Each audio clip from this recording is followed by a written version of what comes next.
cey Xelcom xéewal matale na taalibe Serigne Saliou Mbàkke bee ko yor mën ngeen leen a fekk ci biir YouTube bi nga def cabinet Xelcom xéewal TV da nga fa gis lu gën a yaatu ci seen wàllu liggéey mbaa yéen a nga ca misili Ousmane Sonko premier bu Sénégal jël door ko président États-Unis Donald Trump moo gën a kon yokk réeroog ak ñàkk déggoo gi amee daal ci bopp réew mi lée poatu yéene kaay ne ci weeru janvier 2025 le président Bassirou Diomaye Diakhar Faye rafetlu woon bu baax a baax taxawaayu président États-Unis bii di Donald Trump ginnaaw engagement gi mu amee jëm ci jàmm gi nga xam ne am na ca RDC ca Libye ca Soudan ak ca Sahel lii lépp juróom-ñetti weer ci ginnaaw Ousmane Sonko taxañ lépp sànni ba bës ndaxte ma premier bu Sénégal nee na Donald Trump mi daal déstabilisateur la maanaam kon daal adduna bi kon bu nekk ci yëngu-yëngu yi yëpp lu ji jaag daal mooma lii yëgle kaay bi ne est-ce que charge Ousmane Sonko yi kon jëm ci Donald Trump du gën a yokk jote ci sunu jafe-jafe yi nga xam ne la ñuy jànkoontel waxtu lee rawatina diggante yi xajam ba noppi sunu diggante ak FMI ak Banque mondiale Tribune yéene kaay ne en tout cas flou total kay moo amee laa lay wax nii ci rencontre secrète bi amee ci diggante ministre des finances ak waa FMI ndax Cheikh Diba kon amul benn communiqué boo xam ne nga fësal na ko waxatuma laa kon fësal ci anam gu leer seen autorité daal ci réew mi lee ginnaaw crise bi ne fax ci Sénégal yëgle kaay groupe des médias bi ne jamono ji ñu naan jubal ak jubbante transparence ci réew mi lee amul benn information boo xam ne kon tukki na ci ndaje bi lee nga xam ne kon am na ba noppi diggante Cheikh Diba ak waa FMI le Quotidien ne jamono jooju personnel conseil national de sécurité alimentaire lu ëpp atta ngi seenum salaire daal jotuñu ci ay waay li tamit mbaa jàmm la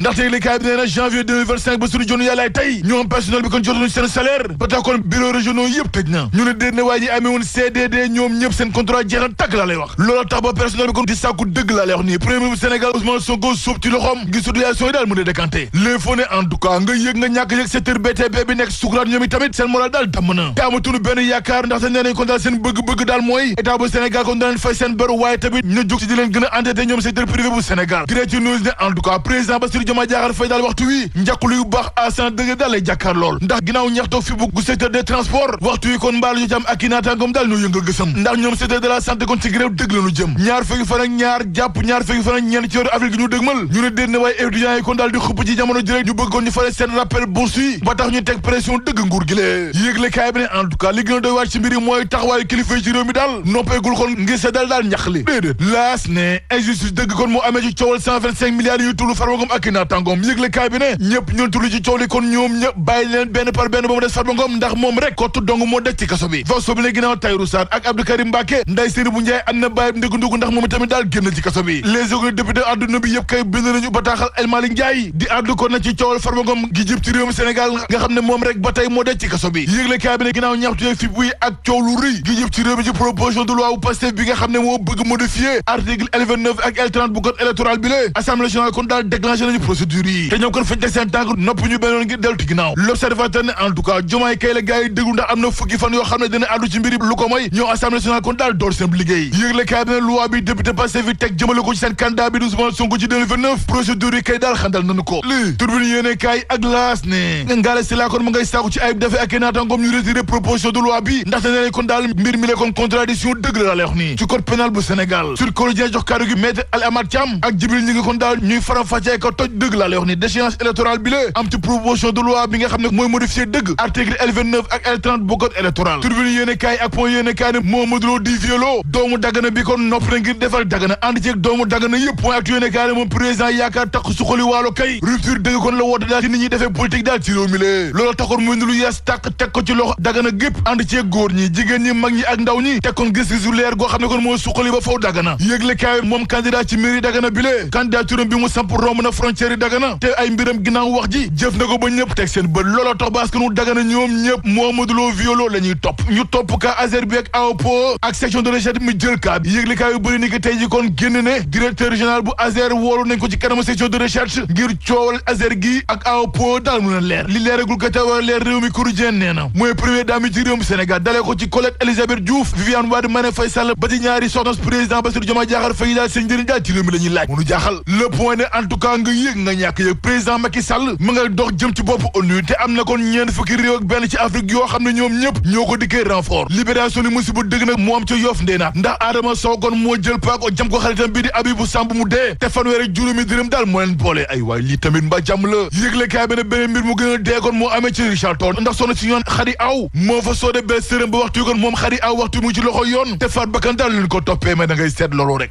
asalaamaaleykum wa rahmatulahi taala wa barakaatu waa cabinet xelkom xéewal képp ku bëgg mbind mu sell te rafet jekk lool mbindum loxo mu taaru képp koo xam ni ittewoo nga ku la ko defal wooteel gaaw ci cabinet xelkom xéewal ci 77 861 53 25 77 861 53 25 ñu ni ma DJ Mbaye normal la ñuy bind macha allah àddina bàyyi nañ ca xel ndax mbind ma dafay leer naññ te duñu bàyyi benn araf loxo la ñuy bindee ñu ni ko yàgg si xel bàyyi nañ ci xel seenu mbind mu jaar yoon set wecc leer bay leer xat tax na nag ñu duppee leen ay écrivain waa cabinet xelkom xéewal loo bëgg ak nu mu mën di toll mën nañ la ko bindal numéro téléphone bi ngir yeneeni information 77 861 53 25 77 861 53 25 gérant ba di Seydina Ousmane Sourang taalibe Serigne Saliou Mbacke la bëgg boppam respecté ay nitam la ko ñëpp nawe ngir liggéeyam bu jaar yoon